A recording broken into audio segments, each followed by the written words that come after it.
एक बाप को अपनी दो बच्चियों से बड़ा प्यार होता है। दोनों बच्चियां छोटी थीं, उम्र महज 11 साल थी, दोनों जुड़वा थीं। एक बेटा भी था, लेकिन बाप को बेटियों से ज़्यादा प्यार था, बेटे से थोड़ा कम प्यार था। इसीलिए वो अपनी दोनों बेटियों को अपनी नज़रों के सामने रखता था हमेशा। यहाँ तक कि जब वो रात को सोने के लिए जाता था तो अपनी पत्नी को दूसरे कमरे में सुलाता था उसके बेटे के साथ, और जो दो छोटी छोटी बच्चियां हैं उन्हें अपने पास सुलाता था। लेकिन दोस्तों, 18 अप्रैल 2026 की देर रात को क्या होता है, ये बाप अपनी उन्हीं दोनों बेटियों का कत्ल कर देता है। दोनों बेटियों के गले को रेत देता है और उसके बाद उनकी लाश के पास बहुत देर तक बैठा रहता है। और 19 अप्रैल 2026 की अर्ली मॉर्निंग यानी कि सुबह लगभग 4:30 बजे के आसपास ये पुलिस को 112 नंबर पे कॉल करता है। कॉल करके बताता है कि साहब, मैंने अपनी दोनों छोटी बच्चियों का कत्ल कर दिया है और मैं अपने घर पे ही मौजूद हूँ, आप आ जाइए। अब इसके बाद पुलिस मौके पर पहुँचती है, घर का दरवाज़ा खुलवाया जाता है। घर का दरवाज़ा खुलवाया जाता है तो पुलिस वाले देखते हैं कि ये बाप अपनी दोनों बेटियों की बगल में बैठा हुआ है और जो दो बेटियां हैं वो मर चुकी हैं। इसके बाद दोस्तों, पुलिस इस बाप को गिरफ्तार कर लेती है, दोनों बच्चियों की लाशों को पोस्टमार्टम के लिए भेज देती है। और जैसे ही ये खबर सोशल मीडिया और न्यूज़ पे आती है तो सभी लोग ये सोचने के लिए मजबूर हो जाते हैं कि जो बाप अपनी दोनों बेटियों से इतना प्यार करता था, आज उन बच्चियों ने ऐसा क्या कर दिया कि इस बाप ने अपनी दोनों बेटियों का गला रेत के उनका कत्ल कर दिया। दोस्तों, कहानी शुरू करूंगा उससे पहले मैं बस आपसे यही कहना चाहूँगा कि अगर आप मेरे चैनल पर नए हैं तो चैनल को जल्दी से सब्सक्राइब कर दीजिएगा, ताकि रोजाना रात को 8 बजे मैं आपके लिए एक सच्ची घटना की कहानी लेकर आ सकूं। नमस्कार दोस्तों, मैं गौरव शर्मा और आप देख रहे हैं गौरव शर्मा सफ़र। दोस्तों, आज की जो सच्ची घटना मैं आपको सुनाने जा रहा हूँ, ये सच्ची घटना शुरू होती है उत्तर प्रदेश के कानपुर से। और कानपुर में एक थाना लगता है, थाने का नाम है नौबस्ता। नौबस्ता थाना क्षेत्र के अंतर्गत एक एरिया आता है, एरिया का नाम है किदवई नगर। और किदवई नगर में एक अपार्टमेंट है जिसका नाम है त्रिमूर्ति अपार्टमेंट। और इस त्रिमूर्ति अपार्टमेंट के G4 फ्लैट में एक परिवार रहता है। परिवार के मुखिया का नाम है शशि रंजन मिश्रा, जिसकी उम्र 45 साल के आसपास है। इनकी पत्नी का नाम है रेशमा छेत्री, जिनकी उम्र 40 साल के आसपास है। इनकी दो बेटियां हैं जुड़वा, जिनकी उम्र 11 साल के आसपास है। नाम है रिद्धि और सिद्धि। एक इनका सबसे छोटा बेटा है जिसका नाम है रुद्र, जिसे ये प्यार से गुन्नू कह के बुलाते हैं। उम्र महज 6 साल है। रिद्धि और सिद्धि जो है, घर के नज़दीक में ही एक स्कूल है जिसका नाम है mother Teresa mission high secondary school. इसमें कक्षा 5 में पढ़ती हैं। और जो सबसे छोटा बेटा है वो UKG में पढ़ता है। यानी कि ये तीनों बहन भाई जो हैं एक साथ स्कूल जाते थे, एक साथ स्कूल से आते थे। घर में सब कुछ ठीक था। बाप अपनी दोनों बेटियों से बहुत प्यार करता था। लेकिन अचानक से दोस्तों क्या होता है, मैं बात कर रहा हूँ 19 अप्रैल 2026 की सुबह लगभग 4:30 बजे के आसपास की। सुबह 4:30 बजे पुलिस जो है त्रिमूर्ति अपार्टमेंट में G4 फ्लैट पे जाती है। वहाँ पे जाके घंटी बजाते हैं पुलिस वाले। अब पुलिस वाले जैसे ही घंटी बजाते हैं तो जो शशि रंजन की पत्नी है रेशमा छेत्री, वो आती हैं और दरवाज़ा खोलती हैं। दरवाज़ा खोलती हैं तो वो देखती हैं कि सामने पुलिस वाले खड़े हुए हैं। तो पुलिस वाले पूछते हैं कि शशि रंजन का घर यही है? तो उनकी पत्नी कहती है कि हाँ यही है, क्या हुआ? तो वो कहते हैं कि शशि रंजन का 112 पे कॉल आया था और उन्होंने कहा है कि उन्होंने अपनी दोनों बेटियों का गला काट के उनका कत्ल कर दिया है। अब जैसे ही पत्नी ये वाली बात सुनती है तो उसके पैरों के नीचे से ज़मीन खिसक जाती है। वो कहती है कि रात के 2:30 बजे तक तो मैंने देखा था कि जो उनका पति है वो बच्ची को वॉशरूम लेके गया था और अंदर लेके चला गया है। अब पुलिस और उनकी पत्नी क्या करते हैं, जल्दी से उस कमरे के अंदर जाते हैं जिस कमरे में शशि रंजन अपनी दोनों बेटियों के साथ सो रहा था। अब दरवाज़ा खुलवाया जाता है और जब दरवाज़ा खुलवाया जाता है तो अंदर का नज़ारा देखकर जो उनकी पत्नी रेशमा है उसके पैरों के नीचे से ज़मीन खिसक गई। अंदर में शशि रंजन जो है ज़मीन में बैठा हुआ है और उनकी दो बच्चियां हैं 11 साल की, रिद्धि और सिद्धि। वो दोनों ज़मीन पे पड़ी हुई हैं, खून से लथपथ हैं और दोनों की प्राण निकल चुके हैं, यानी कि दोनों मर चुकी हैं। अब पुलिस वाले जैसे ही शशि रंजन और उसकी दोनों बच्चियों को देखते हैं तो पुलिस क्या करते हैं, तुरंत ही एम्बुलेंस को फ़ोन कर देते हैं। एम्बुलेंस आती है, फॉरेंसिक की टीम आती है, दोनों बच्चियों की लाश को कब्जे में लिया जाता है और तुरंत हॉस्पिटल पहुंचाया जाता है कि शायद इनमें कोई जान बची हो। लेकिन बच्चियां दोस्तों मर चुकी थी। शशि रंजन वहां पे चुपचाप बैठा हुआ था और अब शशि रंजन को वहीं से गिरफ्तार कर लिया जाता है। और जब शशि रंजन को गिरफ्तार किया जाता है तो पुलिस वाले उससे पूछते हैं कि तुमने आखिर अपनी बच्चियों की हत्या क्यों की है, तो शशि रंजन कुछ भी बोलता नहीं है। अब पुलिस वाले पूरे घर को अच्छी तरह से देखते हैं, पूरे कमरे में खून बह रहा था, यानी कि ब्लड पड़ा हुआ था पूरे कमरे में, और घर की एंट्री से लेके बेडरूम तक कैमरे लगे हुए थे, यानी कि घर की एंट्री, हॉल, बेडरूम, किचन, इन सभी जगह पे कैमरे लगे हुए थे। अब पुलिस वाले पूछते हैं कि भाई ये कैमरे क्यों लगवाए गए हैं, तो उसकी पत्नी बताती है कि भाई मुझे तो पता नहीं है, इन्हीं ने कैमरे लगवाए हैं। अब दोस्तों शशि रंजन से पूछा जाता है, उसकी पत्नी रेशमा से पूछा जाता है, और जब ये सारी बातों को ऐड किया जाता है तो एक कहानी सामने निकल के आती है। दरअसल दोस्तों जो शशि रंजन मिश्रा है वो मूल रूप से बिहार के गया का रहने वाला है, और वो पहले कानपुर में एक दवा की कंपनी में एमआर के पद पे काम करता था। और जो उनकी पत्नी है रेशमा, वो मूल रूप से पश्चिम बंगाल के सिलीगुड़ी की रहने वाली हैं, और वो पहले कानपुर में एक मेंस पार्लर पे काम करती थी। अब इसी बीच में क्या होता है, साल 2014 की बात है, जो शशि रंजन मिश्रा है उसी मेंस पार्लर पे जाता था, और जो उनकी पत्नी है रेशमा, जब इनकी कोई दोस्ती नहीं थी, कोई बोलचाल नहीं थी, वो इनका जो है काम किया करती थी। इसी बीच में धीरे धीरे करके इन दोनों के बीच में बोलचाल बढ़ जाती है, बोलचाल जो है प्यार में बदल जाती है, और प्यार हो जाता है तो उसके बाद ये दोनों जो है शादी करने का फैसला करते हैं। साल 2014 की बात है, आज से 12 साल पहले की। ये दोनों शादी करने का फैसला करते हैं तो जो शशि रंजन मिश्रा है इसके परिवार वाले शादी के लिए साफ इनकार कर देते हैं, लेकिन शशि रंजन मिश्रा अपने परिवार वालों के खिलाफ जाके रेशमा से लव मैरिज कर लेता है, और लव मैरिज करने के बाद वो त्रिमूर्ति अपार्टमेंट में G4 फ्लैट किराए पे लेता है और यहीं पे रहने लगता है। शादी के बाद सब कुछ ठीक था, इनकी माँ भी इनके साथ आके रहने लग जाती है शशि रंजन मिश्रा की। अब शादी के बाद सब कुछ ठीक था, थोड़े समय बाद ही इनको 2 बच्चियां होती हैं जुड़वा।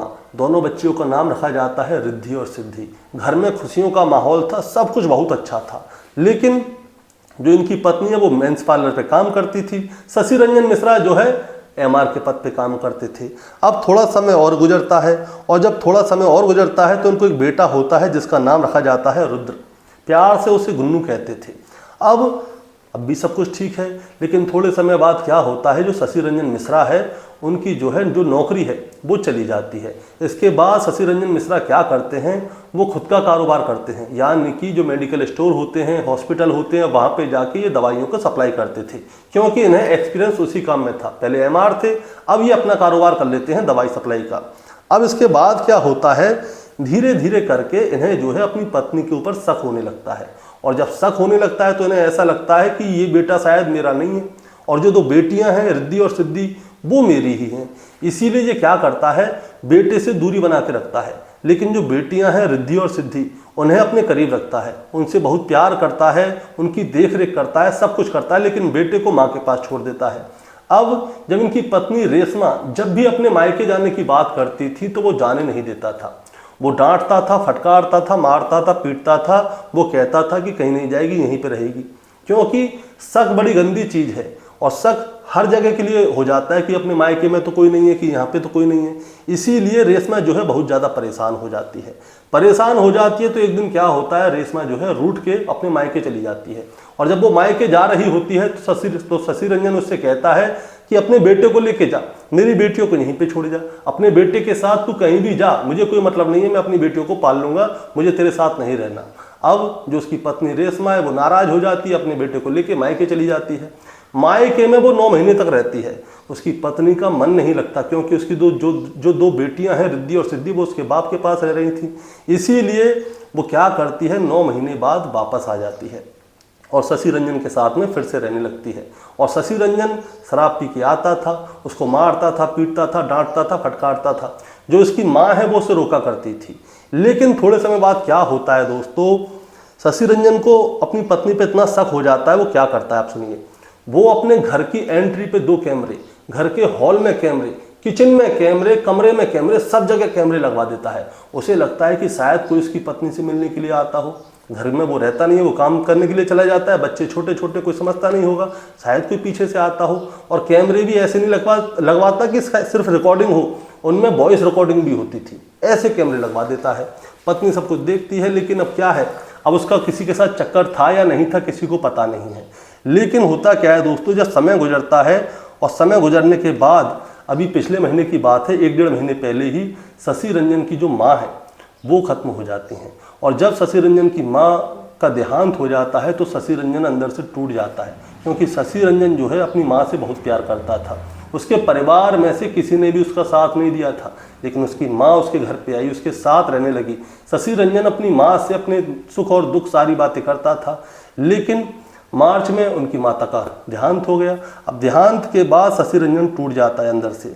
अब वो सोचता है कि मैं करूं तो करूं क्या। शशि रंजन को रात को नींद नहीं आती थी, इसीलिए वो क्या करता है, वो नींद की दवाइयां खाता था। वो सोचता था कि पहले वो नशा करता था, शायद उससे नींद आ जाए, लेकिन नींद आती नहीं थी। वो सारी रात अपनी माँ के बारे में सोचता था और वो ये सोचता था कि मेरी जो 2 बेटियां हैं वो मेरी हैं, बेटा मेरा है नहीं। वो अंदर से अपने आप को ख़त्म करने के लिए भी सोचता था। अब वो ये सोचता है कि अगर मैं ख़त्म हो गया तो मेरी दोनों बच्चियों का क्या होगा, वो कैसे सर्वाइव करेंगी। मैं हूँ तो मैं उन्हें देख सकता हूँ, मैं उनके लिए कुछ कर सकता हूँ, लेकिन मेरे जाने के बाद मेरी पत्नी उनका ख्याल रखेगी या नहीं रखेगी, वो अच्छी ज़िंदगी गुजारेंगी या नहीं गुजारेंगी। इसीलिए शशि रंजन क्या करता है, अपने साथ साथ अपनी दोनों बेटियों को ख़त्म करने की भी प्लानिंग करता है। और प्लानिंग के लिए वो क्या करता है दोस्तों, काका देव एक जगह है, वहाँ से 500 रुपये का एक चापर लेकर आता है। तारीख तय होती है 18 अप्रैल 2026। 18 अप्रैल की दोपहर में 500 रुपये का एक चापर लेकर आता है और रात होने का इंतज़ार करता है। और जब बच्चियाँ खाना खा रही होती हैं तो शशि रंजन को दवाइयों की पूरी जानकारी थी, इसीलिए वो क्या करता है, वो उनके खाने में नींद की दवा मिला देता है। अब बच्चियां जो हैं खाना पीना खाती हैं और वो सो जाती हैं। शशि रंजन अपनी दोनों बच्चियों को अपने पास ही सुलाता था और जो उसका बेटा था वो उसके पत्नी के साथ सोता था और पत्नी जो है दूसरे कमरे में सोती थी। और हॉल में एक टीवी लगी हुई थी, टीवी में सारे कैमरों का एक्सेस होता था, कहाँ पे क्या हो रहा है क्या नहीं हो रहा। रात को लगभग 2:30 बजे के आसपास का समय है, उसकी पत्नी जो है जागी हुई थी। वो देखती है कि शशि रंजन ने अपने कमरे का दरवाज़ा खोला है और उसके साथ उसकी एक बेटी है, वो उसे वॉशरूम ले जाता है और उसके बाद कमरे में जाता है और लाइट बंद कर देता है। उसकी पत्नी कैमरे में देख रही होती है कि रात को शशि रंजन जो है बहुत देर तक किसी से फ़ोन पे बात कर रहा था और बच्ची को वॉशरूम ले जाने के बाद वो कमरा बंद करके लाइट बंद करके सो जाता है। लेकिन इसके बाद क्या हुआ किसी को नहीं पता। इसके बाद क्या होता है दोस्तों, शशि रंजन अपने अंदर हिम्मत पैदा कर रहा होता है कि वो कैसे अपनी बच्चियों का गला काटे, क्योंकि बच्चियों से वो बहुत प्यार करता था और हमेशा उनकी किलकारियों से ही उसके घर महका रहता था। अब वो क्या करता है, पहले रिद्धि के गले पे लगाता है अपना चापर, उसके गले को रेत देता है। रिद्धि बेचारी गहरी नींद में सो रही होती है, क्योंकि उसने दवाइयाँ जो खाई थी वो चूँ चें कुछ भी नहीं कर पाती। इसके बाद वो सिद्धि के गले को भी काट देता है और दोनों बच्चियाँ जो हैं सांस लेने की नली की वजह से, कटने की वजह से मर जाती हैं और उनका खून बहुत ज़्यादा बह जाता है। ये पोस्टमार्टम की रिपोर्ट में भी आया था। अब दोस्तों क्या होता है, ये दोनों बच्चियां तो मर गईं। अब बारी थी शशि रंजन की, क्योंकि शशि रंजन भी अपने आप को ख़त्म करना चाहता था, लेकिन उसके अंदर हिम्मत नहीं होती कि वो अपने आप को ख़त्म करे या ना करे। अब वो बहुत देर तक बैठा रहता है, वो सोचता रहता है कि मैं अपने आप को कैसे ख़त्म करूं, लेकिन उसके अंदर इतनी हिम्मत नहीं थी कि वो अपने आप को ख़त्म कर ले, अपनी एक नस भी काट ले। वो लगभग 1.5 से 2 घंटे तक अपनी बेटियों के पास बैठा रहता है और जब वो बैठा बैठा परेशान हो जाता है और उसके अंदर बिल्कुल भी हिम्मत नहीं रहती, तब जाके वो क्या करता है दोस्तों, वो 112 नंबर पे कॉल करता है सुबह लगभग 4:20, 19 अप्रैल 2026 की सुबह। अब वो पुलिस को फ़ोन करता है और फ़ोन करके पुलिस से कहता है कि सर आप मेरे घर पे आ जाइए, और वो अपना पूरा पता बताता है। वो बताता है कि नौबस्ता थाना क्षेत्र में किदवई नगर है, किदवई नगर में त्रिमूर्ति अपार्टमेंट है, त्रिमूर्ति अपार्टमेंट में G4 फ्लैट ग्राउंड फ्लोर पे ये आप आ जाइए। तो वो पूछते हैं कि बात क्या है, वो कहता है कि मैंने अपनी दोनों बच्चियों का गला काट के उनका कत्ल कर दिया है। अब पुलिस वाले जैसे ही ये वाली बात सुनते हैं तो थोड़ी देर में पुलिस वहाँ पे पहुँच जाती है। वहाँ पे जैसे ही पुलिस पहुँचती है, दरवाज़ा खुलवाया जाता है तो उसकी पत्नी सामने होती है। उसे पूरी बात बताई जाती है कि तुम्हारे पति ने फ़ोन करके हमें बताया है कि उसने दोनों बच्चियों का कत्ल कर दिया है। इसके बाद पत्नी और पुलिस सीधे मौके पर जाते हैं तो पता चलता है कि दोनों बच्चियाँ मर चुकी हैं और जो शशि रंजन है वो लाश की बगल में बैठा हुआ है। दोस्तों मैं आपको बताना चाहूँगा कि जो शशि रंजन है उसने अपने परिवार वालों के खिलाफ जाके लव मैरिज की थी, लेकिन उसकी माँ उसे प्यार करती थी तो माँ तो शशि रंजन के पास आ गई। तो शशि रंजन अपनी माँ, बीबी और 3 बच्चों के साथ यहाँ पे रहता था कानपुर में। माँ का 1.5 महीने पहले देहांत हो चुका है, तो शशि रंजन, उसकी बीबी और 3 बच्चे रहते हैं। अब उसने 2 बच्चियों का कत्ल कर दिया है, शशि रंजन को गिरफ्तार कर लिया गया है। इसके बाद में पुलिस वाले क्या करते हैं, शशि रंजन के गांव फ़ोन करते हैं, यानी कि बिहार के गया में, और उन्हें बताते हैं कि आपके बेटे ने जो है अपनी दोनों बच्चियों का कत्ल कर दिया है, आप ऐसा कीजिए, जल्दी से कानपुर आ जाइए। लेकिन जैसे ही ये वाला फ़ोन किया जाता है तो शशि रंजन के पिता, उसका भाई शेखर, उसकी बहन स्वीटी, ये तीनों साफ आने से इनकार कर देते हैं। वो लोग कहते हैं कि शशि ने जो है ना शादी अपनी मर्जी से की है, घर वालों के खिलाफ जाके की है, हमारा उससे कोई लेना देना नहीं है और ना ही हम लोग वहाँ पे आएंगे। और वो लोग फ़ोन काट देते हैं। और जब वो लोग फ़ोन काटते हैं तो पुलिस वाले क्या करते हैं, दोबारा से फ़ोन करते हैं। दूसरी बार में तो शशि रंजन के परिवार वाले फ़ोन उठाते नहीं है, ऐसे ही काट देते हैं। इसके बाद जो रेशमा है वो सिलीगुड़ी फ़ोन करती है अपनी माँ और अपने भाई के पास। जैसे ही वो अपनी माँ और भाई के पास फ़ोन करती है तो उसके माँ और भाई खबर सुनते ही उनके पैरों के नीचे से भी ज़मीन खिसक जाती है कि उसके दामाद ने आखिर ऐसा क्या कर दिया, दोनों बच्चियों का कत्ल कर दिया। वो दोनों तुरंत ही खबर मिलते सिलीगुड़ी से निकल चुके और वो कानपुर के लिए निकल जाते हैं। सोमवार तक वो आ गए थे। इसके बाद जो शशि रंजन की बुआ और उसकी बेटी है जो कि वाराणसी की रहने वाली है, उनको ये खबर मिलती है कि शशि रंजन ने अपनी दोनों बेटियों का कत्ल कर दिया है। तो वो लोग क्या करते हैं, बनारस से सीधे कानपुर पहुंचते हैं कि और नज़दीक में कानपुर है। अब ये दोनों जैसे ही पहुंचते हैं तो शशि रंजन से मिलना चाहते थे ये लोग। तो वो शशि रंजन क्या है, उनको पहचानने से मना कर देता है, मैं इनको नहीं जानता। अब शशि रंजन ने उनको मिलने से मना कर दिया, पहचानने से ही मना कर दिया, तो पुलिस वाले कैसे मिलने दें। इसके बाद जो रेशमा है, रेशमा उन्हें पहचान जाती है। वो कहती है कि ये हमारी बनारस वाली बुआ जी हैं, ये इनकी बेटी है। इसके बाद में उन लोगों को मिलवाया जाता है। अब दोस्तों मैं आपको एक और बात बताता हूँ। जो शशि रंजन जो था वो झगड़ालू किस्म का आदमी था। उसने अड़ोसी पड़ोसियों से बना के नहीं रखी हुई थी, लेकिन उसकी पत्नी ने बना के रखी हुई थी। उसके बच्चे भी पड़ोस में खेलने के लिए जाते थे। लेकिन अब उसने जो है अपनी दोनों बच्चियों का कत्ल कर दिया। कत्ल करने के बाद पंचनामा होना था। पंचनामे के लिए 5 आदमी नहीं मिलते, कोई भी साइन करने के लिए आगे नहीं आता कि हम साइन करेंगे, हम गवाही दे रहे हैं कि पंचनामा हो जाए। बहुत देर तक इंतज़ार किया जाता है कि कोई आए इन बच्चियों का पोस्टमार्टम के लिए पंचनामे पे साइन करे, कोई नहीं आता। इसके बाद जो इनके घर पे जो काम करने वाली है उसका बाप आता है और 1-2 लोगों को ऐसे इकट्ठा किया जाता है। उसके बाद पोस्टमार्टम के पंचनामे पे साइन किए जाते हैं। उसके बाद पंचनामा होता है और उसके बाद में पोस्टमार्टम होता है। पोस्टमार्टम में यही खबर मिलती है कि गले की पे जो सांस लेने वाली नली है वो कट गई है और खून ज़्यादा बहने की वजह से मौत हो गई है।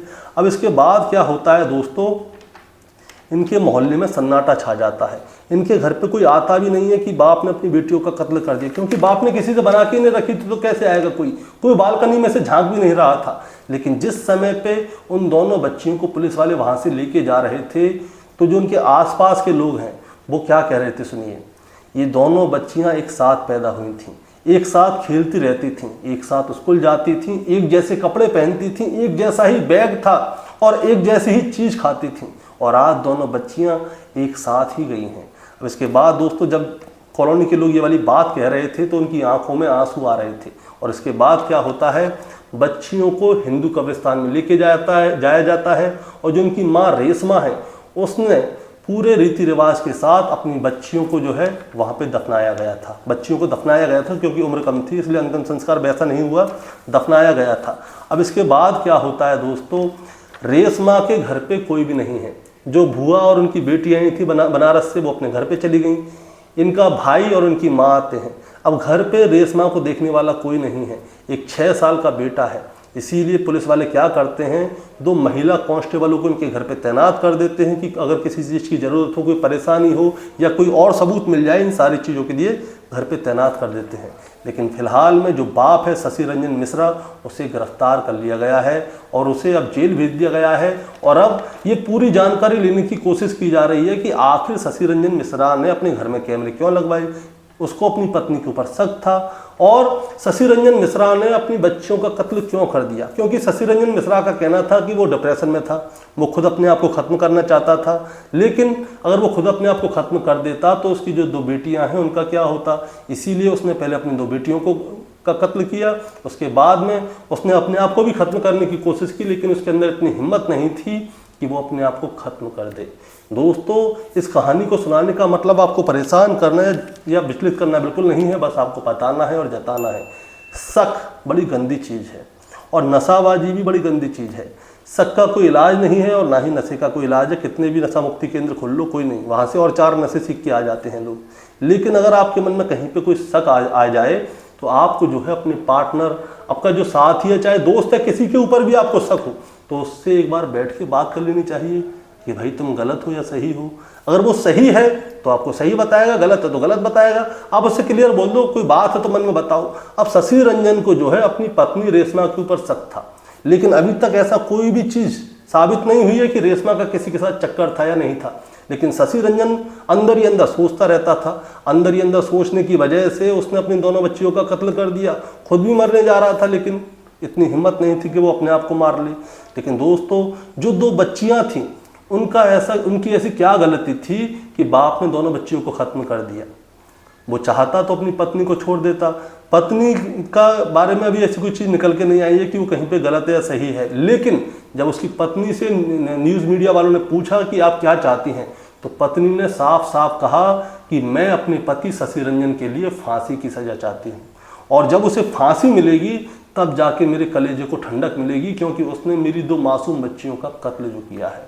दोस्तों, आपका क्या कहना है इस कहानी के बारे में, आप जरा हमें कमेंट में बताएं। चैनल पे नए हैं तो सब्सक्राइब करके जाएं, ताकि रोजाना रात को 8 बजे मैं आपके लिए एक सच्ची घटना की कहानी लेकर आ सकूं।